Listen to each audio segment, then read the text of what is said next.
बार फिर से हुआ आंकड़ों में बड़ा बदलाव, क्योंकि हो चुका है छत्तीसगढ़ के दूसरे चरण का चुनाव।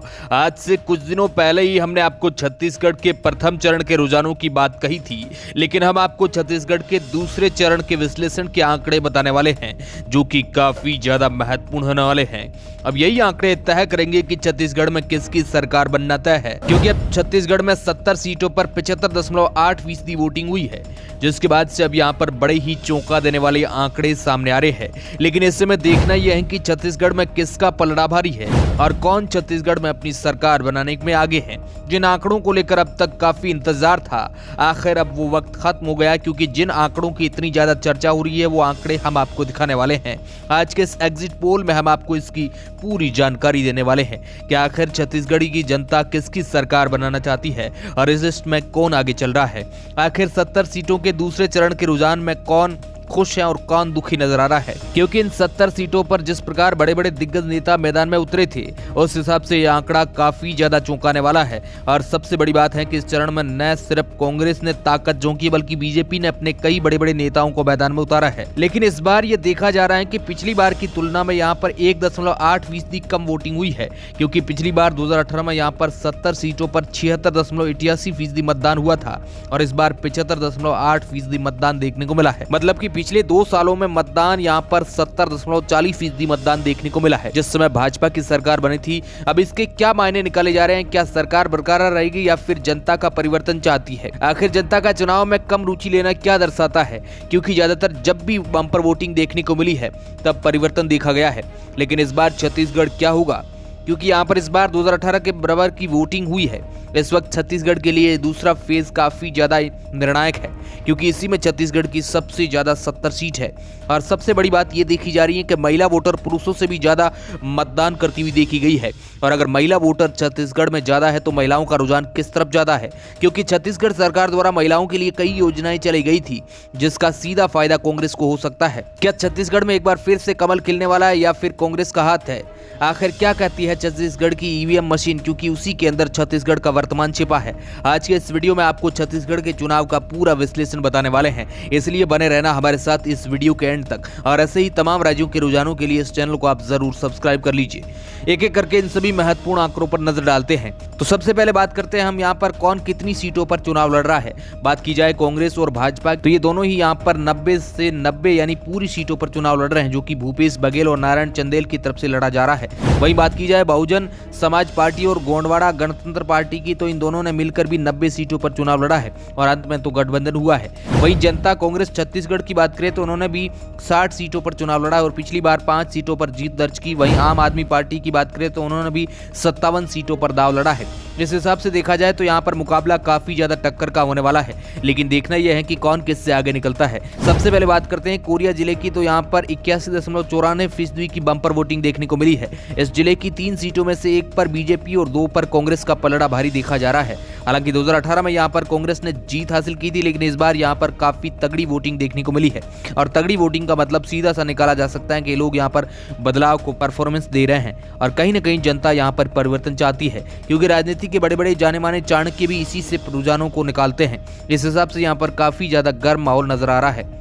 अब बात करते हैं सूरजपुर जिले की, तो यहाँ से 2 विधानसभा सीट है और यहाँ पर भी 80.18% की बम्पर वोटिंग देखने को मिली है और यहाँ की दोनों सीटों पर कांग्रेस जीत हासिल कर सकती है और भाजपा को बिना खाता खोले ही बैठना पड़ सकता है। 2018 में भी कुछ ऐसा ही आंकड़े देखने को मिले थी। इस हिसाब से फिलहाल यहाँ पर कांग्रेस का पलड़ा भारी है, लेकिन फिर भी यहाँ पर एक तगड़ी टक्कर देखने को मिल सकती है। वहीं बलरामपुर जिले की बात की जाए तो यहाँ पर 83.46% वोटिंग देखने को मिली है और यहाँ की 3 विधानसभा सीटों में से 1 पर बीजेपी और 2 पर कांग्रेस का पलड़ा भारी देखने को मिल सकता है। हालांकि 2018 में यहाँ पर तीनों सीटों पर कांग्रेस ने जीत हासिल की थी, जबकि अगर बात की जाए सरगुना जिले की, तो 3 विधानसभा सीटों की, तो यहाँ पर 80.18% की बम्पर वोटिंग हुई है, जिसका सीधा फायदा बीजेपी को 1 सीट से हो सकता है और कांग्रेस के खाते में 2 सीट जाने का अनुमान है। हालांकि 2018 में यहाँ पर कांग्रेस ने तीनों सीटों पर जीत हासिल की थी। इस हिसाब से यहाँ पर तीनों सीटों पर कांटे की टक्कर देखने को मिल सकती है। जबकि बात की जाए जयपुर जिले की, तो यहाँ भी 3 विधानसभा सीटें हैं और इन 3 सीटों में से 1 पर बीजेपी और 2 पर कांग्रेस को बढ़त मिल सकती है। वहीं बात की जाए मतदान प्रतिशत की, तो यहाँ पर करीब 77.24% वोटिंग देखने को मिली है। जबकि रायगढ़ जिले की बात करें तो यहाँ पर कुल मिलाकर 5 विधानसभा सीट है और इन 5 सीटों पर करीब 83.92% वोटिंग देखने को मिली है। और बात की जाए इन 5 5 सीटों में से बीजेपी को 0 से 2 और कांग्रेस को 2 से 3 सीटें जा सकती है और अन्य के खाते में 0 से 1 जाने का अनुमान है। कुल मिलाकर यहाँ पर भी कांटे की टक्कर हो सकती है।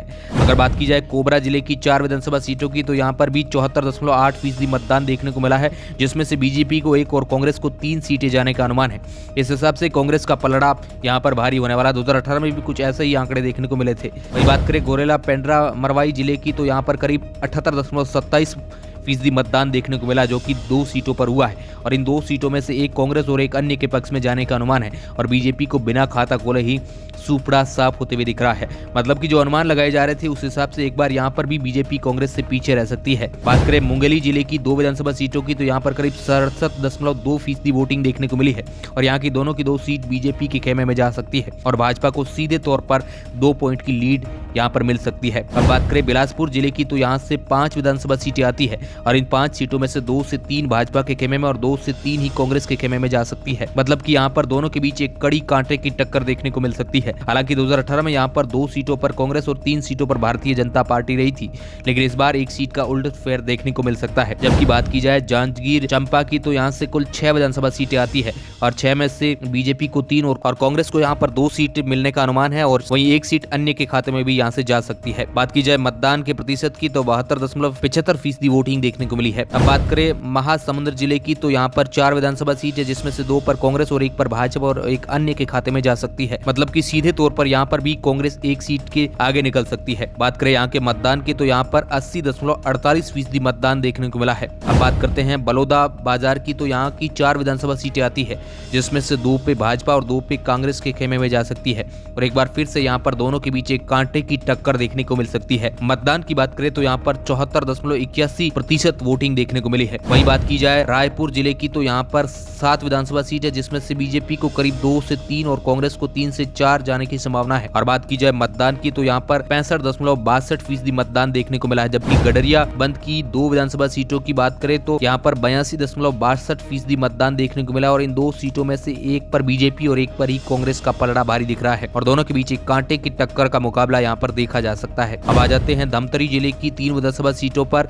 यहाँ पर 84.23% वोटिंग हुई है, जिसका सीधा सा वायदा बीजेपी को मिल सकता है और यहाँ की तीनों सीटों में से 1 पर कांग्रेस और 2 पर भाजपा का पलड़ा भारी हो सकता है। अब बात करें बालोद जिले की तो यहाँ पर 3 विधानसभा सीट है और इन तीनों सीटों पर 82.79% वोटिंग देखने को मिली, जिसमें से 2 बीजेपी और 1 कांग्रेस अपने खेमे में ले जा सकती है। वहीं दुर्ग जिले की 6 विधानसभा सीटों की बात की जाए तो यहाँ पर 71.57% वोटिंग हुई है, जिसमें से बीजेपी को 2 से 3 और कांग्रेस को 3 से सीटें मिल सकती है और अन्य के पक्ष में 0 सीट जाने का अनुमान है। हालांकि 2018 में यहाँ पर 5 सीटों पर कांग्रेस और 1 पर भारतीय जनता पार्टी रही थी। बात करें बेमेतरा जिले की 3 विधानसभा सीटों की तो यहाँ पर 77.39% वोटिंग देखने को मिली, जिसमें से 1 पर बीजेपी और 2 पर कांग्रेस का पलड़ा भारी दिख सकता है। इस हिसाब से अगर देखा जाए तो छत्तीसगढ़ के दूसरे चरण का जो कि 70 विधानसभा सीटों को लेकर चुनावी विश्लेषण तय हो चुका है और उस आंकड़े को जनता ने ईवीएम में मशीन में कैद कर दिया है। अब देखना यह है कि कौन यहाँ पर 70 विधानसभा सीट में आगे है, क्योंकि अगर जिस भी खेमे की तरफ ये दूसरा चरण झुक जाता है तो सीधे तौर पर उस खेमे की बहुमत की ओर जाने की संभावना सबसे अधिक होगी। चलिए अब 2023 के इन आंकड़ों पर नजर डालते हैं कि कौन किससे आगे है। बात करें कांग्रेस की तो कांग्रेस को करीब 70 सीटों में से 35 से 45 सीटें मिलने का संभावना है। वहीं भाजपा को 30 से 40 और अन्य को 2 से 5 सीटें मिलने की बात कही जा रही है। इस हिसाब से यहाँ पर दूसरे चरण में कांग्रेस कुछ सीटों से भाजपा से आगे जा सकती है और बहुमत के करीब हो सकती है। लेकिन हम आपको बता दें कि ये सभी संभावित आंकड़े हैं, लेकिन अंतिम परिणाम इन आंकड़ों के 5 से 7 पॉइंट ऊपर नीचे देखने को मिल सकते हैं। लेकिन अब जो छत्तीसगढ़ को लेकर ओपिनियन पोल सामने आ रहा है वह चौंकाने वाला है। अगर प्रेस मीडिया न्यूज 24 के आंकड़े को देखें तो कांग्रेस को 55 से 60 सीटों का आंकड़ा मिल सकता है। वहीं बीजेपी को 30 से 35 सीटों का अनुमान लगाया जा रहा है, जबकि अन्य को 1 से 3 सीट मिलने की उम्मीद लगाई जा रही है। जबकि छत्तीसगढ़ को लेकर टाइम्स नाउ और एटीजी प्रेस मीडिया ने भी अपने सर्वे लगाया था। उनके हिसाब से बीजेपी को 27 से 35 और कांग्रेस को 51 से 59 सीट मिलने का दावा है। वहीं अन्य को 2 से 6 सीट मिलने की उम्मीद है। जबकि यहाँ पर सही वोटर का फाइनल ओपिनियन पोल देखे तो कांग्रेस को 45 से 51 सीट और भाजपा को 39 से 45 और अन्य को 0 से 2 सीट मिलने का अनुमान लगाया जा रहा है। इसी प्रकार से छत्तीसगढ़ की 90 विधानसभा सीटों का ओपिनियन पोल आपके सामने है। वैसे अब देखना यह है कि ये 5 से 7 पॉइंट किसके पक्ष में जाते हैं। अगर ये सही आंकड़ा 3 दिसंबर को देखने को मिला तो जरूर छत्तीसगढ़ में कांग्रेस सरकार बना सकती है। लेकिन अब मैं आपसे जानना चाहता हूं छत्तीसगढ़ में किसकी सरकार देखना चाहते हैं, हमें कमेंट के माध्यम से जरूर बताएं। Bureau report, R media network.